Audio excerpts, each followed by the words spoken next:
ہم اگر خاموشی سے سہ لیں اور اللہ کے حضور یہ دعا کرتے رہیں کہ یا باری تعالیٰ تو ہمارا خالق ہے، جو تو نے ہمیں تخلیق کیا تو ہماری کمزوریوں سے تو اس سے زیادہ اور کون واقف ہو سکتا ہے؟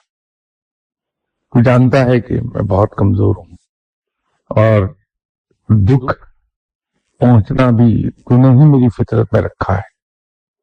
تو اس کا دکھ تو ہوا کہ اولاد سے پیار بہت، لیکن اس کو سہنے کا حوصلہ بھی عطا کر دے تاکہ میں تیری طرف سے آنے والی اس مصیبت کو حوصلے سے سہ جاؤں، تیرے بندے کی حیثیت سے سہ جاؤں، تو میرے خیال میں دکھ کم ہو جائے گا۔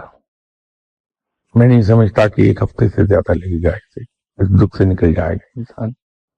اسی طرح مجھے بیٹھے بیٹھے گفتگو کے دوران حضرت علی کرم اللہ وجہہ کی دعا یاد آ گئی، یا باری تعالیٰ میرے لیے اتنی ہی عزت کافی ہے کہ میں تیرا بندہ ہوں۔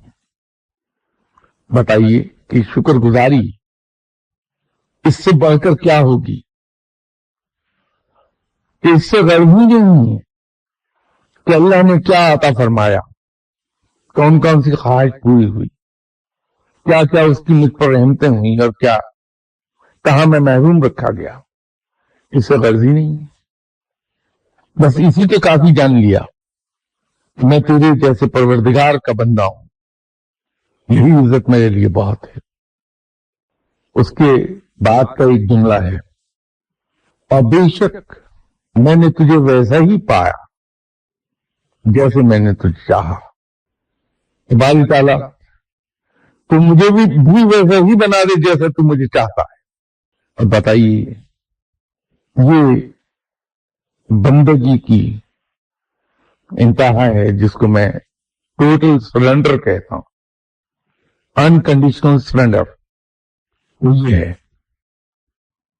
کہ تم مجھے ویسا ہی بنا دے جیسا تو مجھے چاہتا ہے۔ تو اس دعا میں دو حصے میرے نزدیک، اس کے دو حصے ہیں۔